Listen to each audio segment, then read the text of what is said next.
a recovered angry person. That's our guest, Ilene Dillon. Now, her quest has been very practical. It's to help herself, clients, and audiences to really understand and work powerfully with emotions. Now, Ilene's been doing this a long time. She is in her number eighth decade of her life. And guess what? She's blowing and going. She's writing, speaking, coaching, and she also is a full-time RVer roaming North America with her little dog, Pi. Welcome, welcome. Pi's not here today, but I'll welcome you, extend a welcome to him anyway. And welcome, Ilene. Great to see you today, Ilene. Thank you. It's wonderful to be here again. I always enjoy talking with you, Jody. So, I know. I like that camaraderie. I feel like we could just talk all day and it would be meaningful to talk. It's not just chatter and filling up air. And that's one thing I really Agreed about you. Mm-hmm. How are you living in the energy of your legacy now? How am I living in it? I work with the emotions the way I say. I set boundaries for myself to make sure that my life is the way I want to. And this morning I thought of another thing that I do that I learned from a woman named Laura Langemeyer. I say yes to whatever comes along. And that's how I got into the RV, for example. Clients came and showed me their new RV, and my husband had died not so long before. And I went, I think I'd like to do that. And so I said yes. So saying yes is a lot to that. I'm sorry. Yeah. When I first got into the RV, I was in my, about 73, 74. And I realized that I was getting older and there would be some limitations maybe to my life now that I hadn't really thought about before. And I thought to myself, how do I want the end of my life to be? And it occurred to me that the image that I got was a baseball game, for goodness sake, that my position was that I was on third base and I had to run home. And I thought to myself, well, there are two ways that I know of that you can go into home. You can go sliding on your face or you can go in standing up. And I said, which way do I want to do it? And I said, I want to go in standing up. And what that means to me is that I need to keep living my life. I need to keep engaging with life the way I have previously and maybe even more. And that includes saying yes to whatever comes along. I used to be shy, and then I realized somebody pointed out to me that shyness is an extreme form of self-absorption, that we are busy. When we're shy, we're busy wondering what other people are thinking about us. And they're not. They're busy wondering what we're thinking about them. And so I realized that people want energy or they want attention, and that brings them energy. So I started experimenting. I started it at a party one time when I was younger and more attractive, and I just paid attention to a man that came into the party. The party was packed. Paid attention to 3 different men. And in those days in California, many years ago, I got 3 invitations to go home with these guys. Wow. And all I did was pay attention to them. And I mean, just look up at them. That was it. And that really taught me that, engaging people is not difficult. They just want attention. And I can always find something like I can say, I really love that color of blue that you're wearing, and which is true. And it's a place where we can talk to one another. Now, let me get to loneliness. We tend to think that since emotions are my area, and there's a whole system, we tend to think that loneliness comes from not having enough people in our lives. I disagree with that totally. Emotions are energy, so the explanation for loneliness is an energy explanation. And the message, every emotion brings us a message. The message of loneliness is you have more energy going out than coming in, which could also be translated to you're not loving yourself enough, right? And so now that I know that, you can't ever get rid of emotions because they're energy and you can't create it or destroy it. But I know that I can take loneliness that feels like this and bring it down to this size in my life by bringing energy in. And the most effective way to do that is by doing something I have a talent for doing or something I love doing. It just straightens me out. So when I'm on the road in the RV, I can feel lonely at times, but then I say, okay, what would I like to do to bring some energy into me? And it's gone in 5 minutes. I love that, because I know that sometimes people talk about single people, married, whatever, and think about being lonely. And when you're talking about the loneliness, there were times I felt very lonely in my marriage. There's no question about that, even surrounded by people. And one of the things that I notice is that that can be a motivator just to get out and meet people. And like you say, maybe they're just as scared as you are or something. And the other thing I know that I do before I go into a situation, because I can be introverted, even though I seem extroverted, I can be also very shy. I know I just say, okay, I ask my higher power to let me be a channel of thy love and thy power and thy way of life. Oh, that's nice. And then I feel more grounded when I'm going in there. And then I could say, because then when I ask them questions, I could say, well, I really am interested, and not just kind of for conversation, and hopefully add to it. See, what you're doing there when you ask to be a channel is you're bringing love into yourself. Because to be a channel, you have to love yourself enough to be a channel. And that's another message that I've been putting out a lot lately.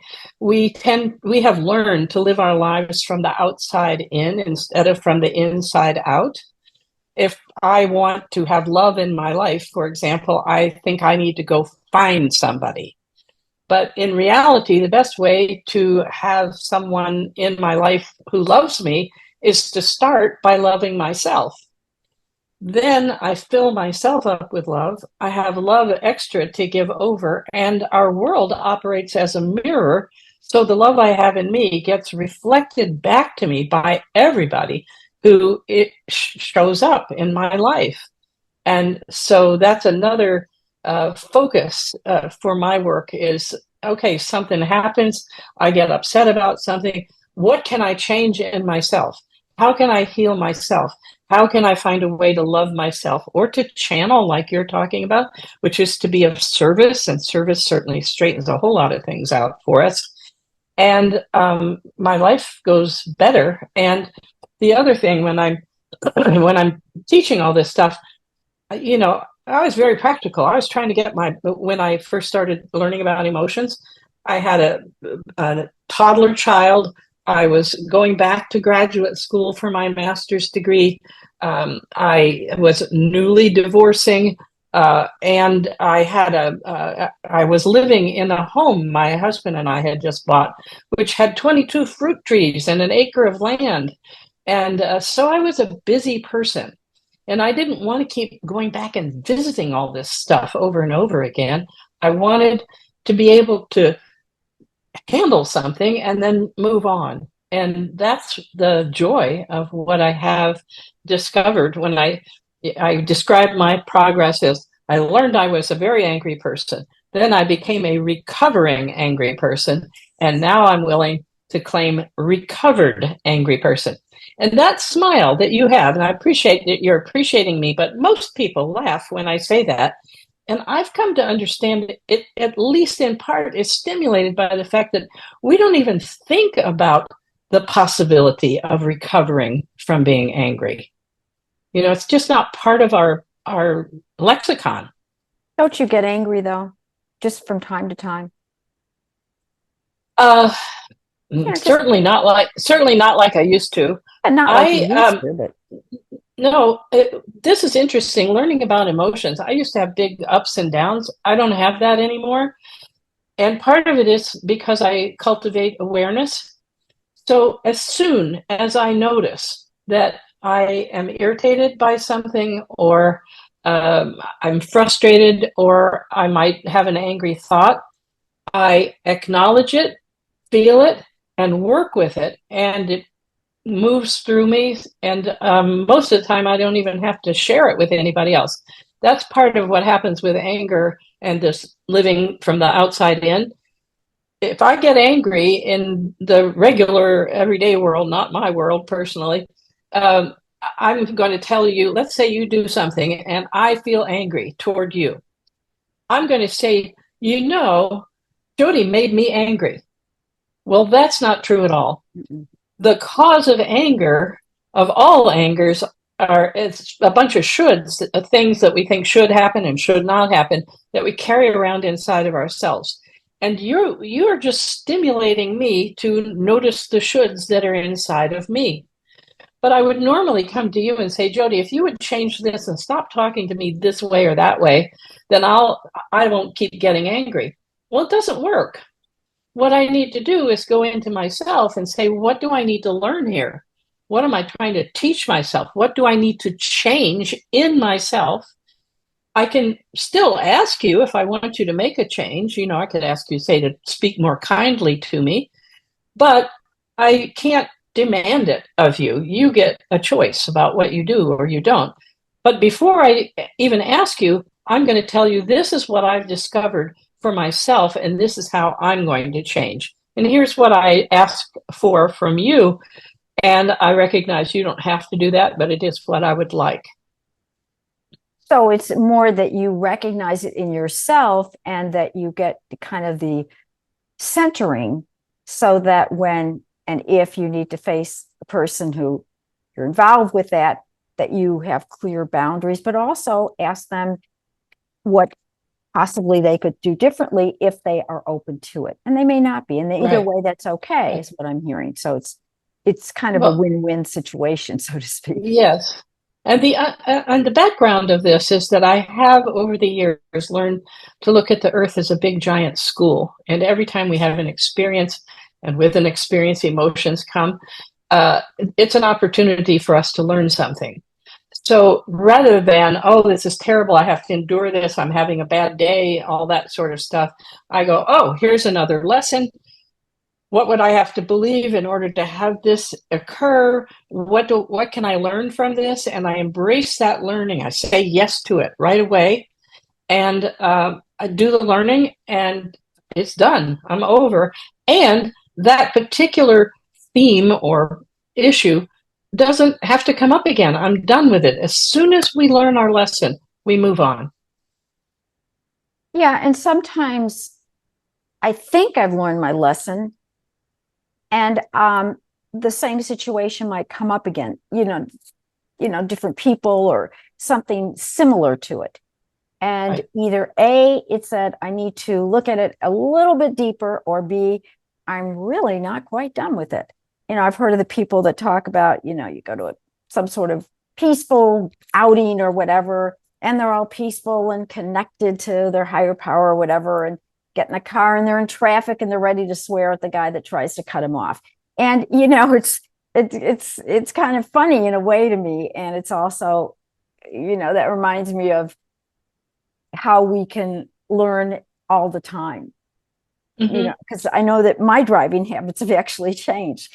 And I'm sure in California, I can tell you in Houston, there's a lot of challenges on the road. And sometimes when the people, they cut in front or something, if they're like almost cutting me off, then I'm concerned and I'll honk. At the same time, I often think, well, are they in that much of a rush? Is it that, we're all going to get there at some point. And I've learned to say, okay, well, I'll let them in. I know people that would be, I'm not going to let them in, just I'll show them a lesson or something. I'm like, you're in a car, you're all driving cars. And it reminds me of just how what you're talking about, of how when we're plugged in to ourselves, to our centering, that things may not bother us as much. And we may not have to make a point to these strangers that we may never see again. Right. They don't. And I really have had a lot, as traveling around in my RV, I've had a lot of opportunity to practice those kinds of things. And my phrase that I say, if somebody cuts in front of me and I notice I'm annoyed, I go, oh, I forgot, you own this road. Well, I got to tell you something. There was a fellow once that, I don't know, claimed he, he gave me the finger, whatever it was. Well, he did something ugly. And then we're at a stoplight. And I put down my window and I said to him, I said, I am so sorry. I really didn't see. And I kept on apologizing. And he said, oh, don't worry about it. And then he was like, so nice. I said, are you sure? Because I feel, and I thought, I really am I didn't see you. I wouldn't, all this kind of stuff. And the guy was like, please, don't even think about it. Have a good day. And like that, he changed. And I think sometimes if we, first he went from this very kind of vulgar, kind of really aggressive stance to, oh my God, have a nice day and shut up and stop telling me that you're sorry already. Because I thought that's what I didn't. What you were also doing was taking responsibility for your actions. And most people don't do that. Mm-hmm. And people are so surprised when somebody actually takes responsibility that it does elicit more willingness to forgive. Yeah, and by the way, responsibility is one of the building blocks of self-esteem. So when we do take responsibility, we feel better inside of ourselves also. How do you interpret responsibility? What does that mean to you? Well, I start way back. Baseline is that each person is individually responsible for his or her own life here on the planet. And that means whoever comes into our life, whoever we affect, whatever we talk about, whatever, we have choice about like what I concentrate on, for example. I was this morning, I mentioned this before the show, I was this morning concentrating on communicating, and my phone rang, and it was somebody that I met 6-7 months ago who butt dialed me. And I knew that she was a very interesting person who's also psychic. And I thought, maybe God is telling me I need to talk to her. So I called her back. I missed the call, but I called her back and I said, I think God must want us to talk today. So I'm calling you back. If you agree, return my call. And she did. And we ended up having this fabulous conversation about anger. And one of the things she talked about, she's a hairdresser and a Hispanic woman who lives in the valley near McAllen, Texas. But she's incredibly wise, and And she said, I keep telling people who sit in my chair that that people put their garbage on them when they were little. And it's like that it took root. And all their life, these vines have been growing out of them, and it's messing up their lives. And they need to go deep inside of themselves and find where those vines start and cut them down. And I thought, oh my gosh, what a fantastic piece of information for me. That's really powerful. Mm-hmm. And as you were speaking, I noticed your shirt. You're talking about roots and everything, and it looks to me like they're flowers or something connected to. And I thought about the roots that you were talking about. I said yes to go on a trip to Vietnam last year in 2023 and bought this. This is a silk blouse from Vietnam. Yeah. What an experience. That I paid $10 for, by the way. That's not bad. Nope. What do you think was the greatest thing you learned from that trip? Wow. I think I learned more. I mean, I had wonderful experiences, but the thing that made the biggest impact on me had to do with man's inhumanity to man. We visited the Hanoi Hilton, for example, where John McCain was held prisoner. We went to the killing fields where people were taken in to beautiful music and then killed. I went to a rat museum where they bring in rats from Africa and train them to find landmines that are there's still millions of landmines along the border of Thailand and Vietnam and Cambodia. And that we Oh, and then I went to a museum where was an exhibit on Agent Orange that just ruined people for generations. And so I was really impressed with if we are not filling ourselves with love, how far afield our ability to hurt one another can go. I'm surprised that they even let you see it. I was impressed because it is a communist government there, but I Yes. thought they did. They talked about Americans being affected with Agent Orange and Vietnamese, for example, in that display, and I thought they did a good job. But the killing fields too, and that they even allowed you to. I'm surprised that they would have that because of that was their government that was killing all the people. So that was Well, there is another thing. So a lot of people on our trip, it was an organized trip, were concerned. You know, the Vietnamese were our enemies, and we were enemies to them, and yet they were so incredibly kind and nice and hospitable and caring with us anyway when we went. And when some people asked them, they said it's more important to forgive and let go and have life now than to live in the past. that's a lesson for all of us. Yeah.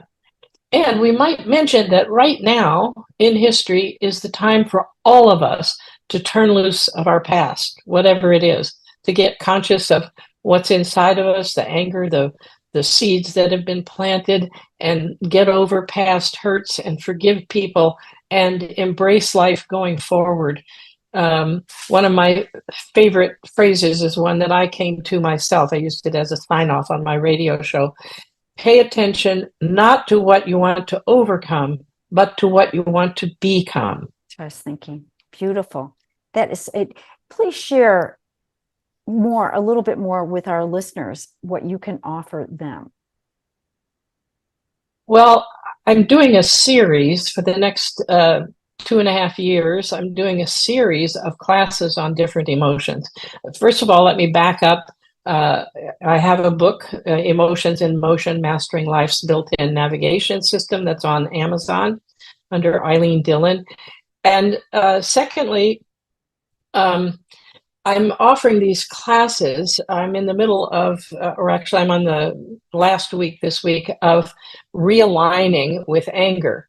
And we're using the word realigning because we've lost our understanding, or we haven't, I don't know if it was ever developed in this way before, but we've lost our understanding about emotions. We've got emotions 24/7, 365. We might even feel them in utero, and we don't know what they're for, and we don't know how to work with them, and we let them tyrannize us instead of us being in charge. So now I'm teaching a class on realigning with anger. The next one is realigning with fear. The next one is realigning with loneliness. And in the meantime, I'm getting my infrastructure ready and also making videos on that I can put on YouTube. And in the meantime, one day a week, I work with individual coaching clients also, which I love to do. So I'm very grateful. You had raised a question about what were some of my favorite phrases.